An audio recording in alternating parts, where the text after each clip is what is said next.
जंगल का राजा शेर रोज की तरह अपने शिकार की तलाश में निकलता है, लेकिन उसे कोई भी जानवर दिखाई नहीं देता।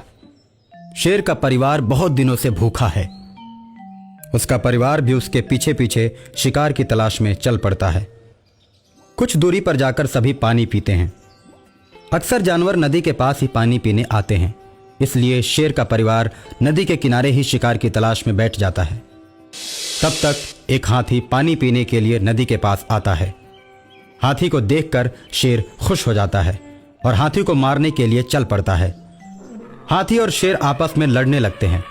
हाथी भी शेर से कमजोर नहीं था। दोनों लड़ते लड़ते थक जाते हैं और लड़ाई बराबरी पर छूटती है। हम लोगों ने तुम्हें जंगल का राजा चुना है, इस तरह लड़कर तुम ठीक नहीं कर रहे हो। देखो, बहुत दिन से भूखा हूं मैं और शिकार करके खाना मेरी आदत है। जंगल के ताकतवर जानवरों को एक दूसरे का दुश्मन नहीं होना चाहिए। आपस में लड़कर मरने से अच्छा है हम दोनों दोस्ती कर लेते हैं। दोनों नदी में खड़े होकर बातचीत कर ही रहे होते हैं, तभी नदी के पानी के अंदर एक भूत मगरमच्छ का रूप बनाकर हाथी को पकड़ लेता है और पानी में खींचने लगता है।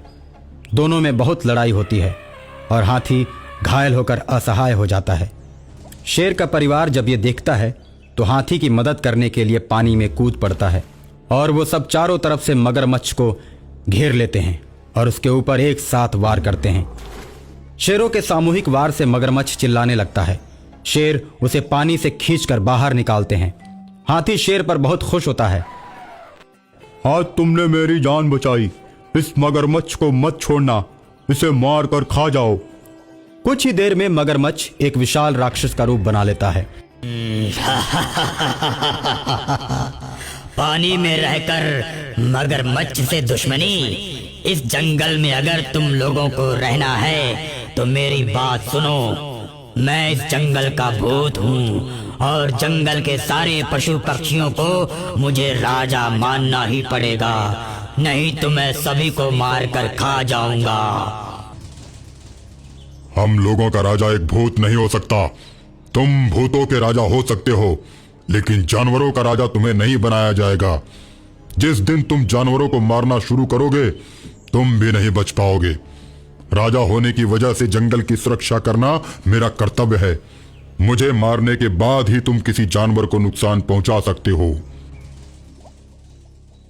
शेर, तुम जंगल के राजा हो, इसलिए मुझे प्रतिदिन एक जानवर खाने के लिए चाहिए जो तुम्हें भेजना पड़ेगा।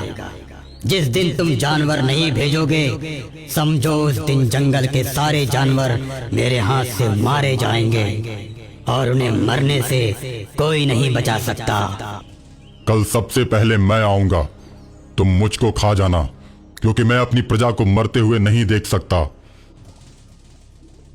मुझे तो बस खाने से मतलब है, चाहे तुम आओ या फिर कोई और।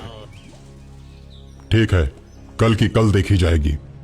उसके बाद शेर वहां से चला जाता है और सभी जानवरों की मीटिंग बुलाता है।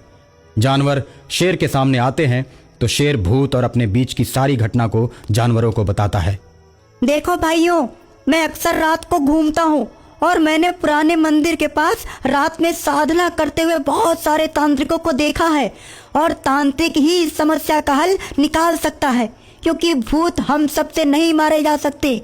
इसलिए हमें बिना समय गंवाए तांत्रिक के पास चलना होगा।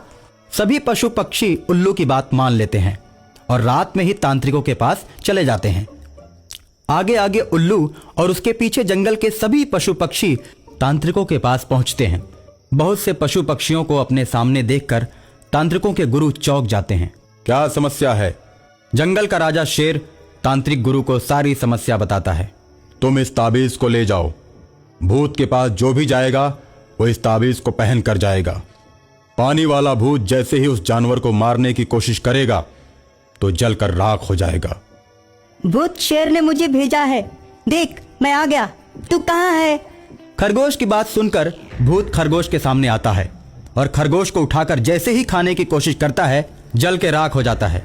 इस प्रकार जंगल के भूत से जंगल के जानवरों को छुटकारा मिल जाता है।